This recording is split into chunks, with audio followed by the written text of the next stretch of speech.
नमस्कार दोस्तों। एक 65 साल की बेहद ही खूबसूरत विधवा महिला होती है जिसके पति का देहांत काफी समय पहले ही हो चुका था, जिसके बाद से वह अपना विधवा जीवन जी रही थी। उसके पास एक बहुत बड़ा मकान भी था दोस्तों, जिसमें वह बिल्कुल अकेले रहा करती थी और उसके मकान में बहुत सारे ऐसे कमरे भी थे जो पहले से ही खाली पड़े थे। पति के गुजर जाने के बाद उसकी आर्थिक स्थिति बिगड़ चुकी थी। वह अपना एक खाली कमरा किराए पर लगा रखी थी, जिसके बदले में उसे किराएदार से थोड़ा बहुत पैसा मिल जाया करता था। इससे उसके घर का सारा खर्चा चलाने में थोड़ी बहुत राहत मिल जाती थी। उस कमरे का जो किराएदार था वह कुछ दिनों के लिए छुट्टी लेकर गांव गया हुआ था, इसलिए वो कमरा खाली था।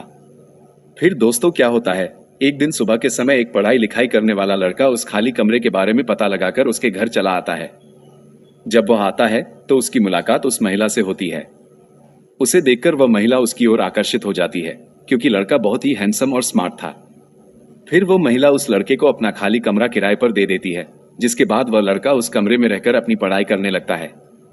इसी तरह जब उस लड़के को उस कमरे में रहते हुए 1 महीने का समय बीत जाता है, तो एक दिन दोपहर के समय वह लड़का अपने कमरे का किराया देने के लिए उस महिला के पास जाता है। वह महिला कमरे का किराया लेने से मना कर देती है। वो कहती है कि मुझे कमरे के बदले में किराया नहीं चाहिए। जब वह लड़का उस महिला की बात सुनता है तो उसके पैरों तले जमीन खिसक जाती है और वह सोचने पर मजबूर हो जाता है। यदि आप लोग इस कहानी के पूरे घटनाक्रम के बारे में जानना चाहते हैं तो अंत तक बने रहिए कि उस 65 साल की महिला ने उस लड़के से ऐसा क्यों कहा। आज की कहानी बहुत ही रोचक और सीख देने वाली होने वाली है। ये कहानी एक छोटे से शहर की सच्ची घटना पर आधारित है। उस शहर में नीलम नाम की एक बेहद खूबसूरत विधवा महिला अपने एक बड़े से मकान में बिल्कुल अकेले रहा करती थी।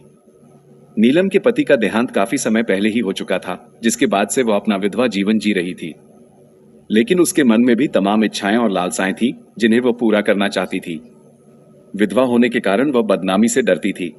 उसके मकान में बहुत सारे कमरे खाली पड़े हुए थे। पति के गुजर जाने के बाद उसकी आर्थिक स्थिति दयनीय हो चुकी थी और घर चलाने में कई दिक्कतों का सामना करना पड़ता था। उसका पति जब जीवित था तब वह रेलवे में नौकरी करता था। एक दुर्घटना में उसकी मृत्यु हो गई थी, जिसके बाद सरकार की ओर से नीलम को थोड़ी बहुत पेंशन मिल जाया करती थी। अपना खर्चा चलाने और आर्थिक स्थिति सुधारने के लिए उसने मकान का एक कमरा किराए पर दे दिया था, जिससे उसे घर चलाने में थोड़ी मदद मिल जाती थी। कुछ महीनों से किराएदार छुट्टी लेकर गांव गया हुआ था, जिसके चलते कमरा खाली था। फिर एक दिन सुबह सुबह जितेंद्र नाम का एक लड़का उस खाली कमरे के बारे में पता लगाकर उसके घर आता है। जब वह आता है तो उसकी मुलाकात नीलम से होती है। जितेंद्र को देखकर नीलम उसकी ओर आकर्षित हो जाती है, क्योंकि जितेंद्र काफी हैंडसम और स्मार्ट था। नीलम उसे कमरा देने के लिए राजी हो जाती है। जितेंद्र उस कमरे में रहकर अपनी पढ़ाई लिखाई करने लगता है। जितेंद्र के बारे में बता दे कि वह मूल रूप से झारखंड का रहने वाला था। उसके माता पिता बहुत गरीब थे। उसके पिता मंडी में सब्जी बेचने का काम करते थे और मां गृहिणी थी जो घर संभालती थी। वे लोग जितेंद्र को पढ़ा लिखाकर इंजीनियर बनाना चाहते थे। जितेंद्र ने 12वीं तक की पढ़ाई गांव में ही की थी, लेकिन आगे की पढ़ाई के लिए उसे शहर आना पड़ा था। जब जितेंद्र ने अपने माता पिता को शहर जाकर पढ़ने की बात बताई थी तो उन्होंने कहा था कि बेटा, हमारे पास ज्यादा पैसे तो नहीं है, लेकिन हमारे पास जो थोड़ी बहुत जमीन है हम उसे बेचकर तुम्हें पैसे दे देते हैं ताकि तुम शहर जाकर अपनी पढ़ाई पूरी कर सको। फिर माता पिता ने जमीन बेचकर जो पैसे मिले वे जितेंद्र को दे दिए और जितेंद्र उन पैसों को लेकर शहर पढ़ने आ गया था। इसी तरह जितेंद्र को उस कमरे में रहते हुए लगभग 2 महीने का समय बीत जाता है। एक दिन दोपहर के समय जितेंद्र कमरे का किराया देने के लिए नीलम के कमरे में जाता है। वो देखता है कि नीलम आराम कर रही है। वो जाकर उसे जगाता है। नींद खुलने पर नीलम की नजर जितेंद्र पर पड़ती है तो वो पूछती है, अरे जितेंद्र, आज तुम मेरे कमरे में क्या करने आए हो और बिना पूछे क्यों आए? जितेंद्र बताता है, मुझे आपके कमरे में रहते हुए 2 महीने का समय बीत चुका है। मैं कमरे का किराया देने आया हूं। मुझे मालूम नहीं था कि आप आराम कर रही हैं। इसके बाद वो माफी भी मांगता है। नीलम उसकी बात सुनकर कहती है, इसमें माफी की क्या बात है? तुम तो एक इंसान हो और गलतियां इंसान से ही होती हैं। कोई बात नहीं। फिर जितेंद्र अपनी जेब से पैसे निकालकर नीलम को देता है, लेकिन नीलम पैसे लेने से मना कर देती है। जितेंद्र कहता है, ये पैसा मैं आपको खैरात में नहीं दे रहा हूं, बल्कि कमरे का किराया है। लेकिन नीलम किराया लेने से सख्त मना कर देती है। जितेंद्र काफी सोच में पड़ जाता है कि आखिरकार नीलम पैसे क्यों नहीं लेना चाहती। 2-4 दिन बाद जितेंद्र फिर नीलम से पूछता है, मैडम, आप किराया क्यों नहीं लेना चाहती? तब नीलम खुलकर बोलती है, देखो जितेंद्र, तुम मुझे बहुत पसंद हो। पहली नजर में ही मैं तुम्हारी ओर आकर्षित हो गई थी, इसलिए मैंने तुम्हें कमरा दिया। मुझे इसी दिन का इंतजार था कि तुम मेरे पास आओ। अब ये पैसे अपनी जेब में रख लो, ये तुम्हारे काम आएंगे। बस जो मैं कह रही हूं, तुम मेरी वह इच्छा पूरी कर दो। जितेंद्र ये सुनकर कहता है, मैडम, ये काम मुझसे हरगिज नहीं होगा। मैं यहाँ पढ़ाई करने आया हूँ। मेरे माता पिता को मुझसे बहुत उम्मीदें हैं। वे मुझे इंजीनियर बनाना चाहते हैं, लेकिन आप मुझे रास्ते से भटका रही हैं। नीलम उसे समझाते हुए कहती है, देखो जितेंद्र, इसमें तुम्हारा ही फायदा है। जब मैं किराया नहीं लूंगी तो वे पैसे तुम्हारे पास बचेंगे, जिससे तुम अपनी पढ़ाई का खर्च उठा सकोगे। तुम नौजवान और हैंडसम हो, इस उम्र में ऐसी गलतियां हो जाती हैं। तुम मेरी बात मान लो, मैं तुमसे 1 रुपया भी किराया नहीं लूंगी। नीलम की बात सुनकर जितेंद्र के मन में लालच आ जाता है और वो उसकी बात मान लेता है।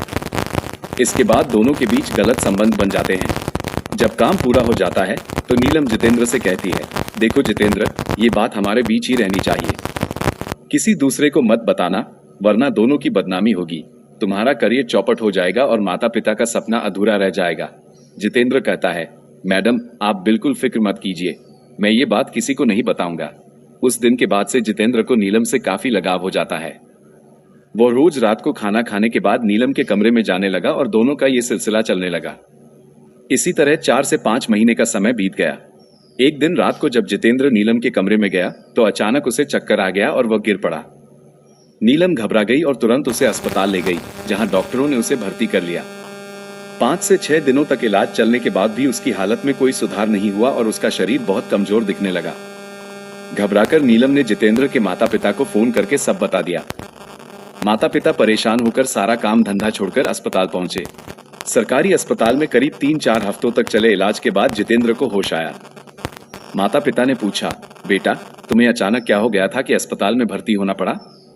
जितेंद्र ने कहा, मुझे नहीं पता, आप डॉक्टर से पूछ लीजिए। जब माता पिता ने डॉक्टर से बात की तो डॉक्टर ने बताया, जितेंद्र शारीरिक रूप से बहुत ज्यादा कमजोर हो चुका था, जिसके कारण वह बेहोश हो गया था। अब घबराने की बात नहीं है, वो ठीक है और 1-2 दिन में आप इसे घर ले जा सकते हैं।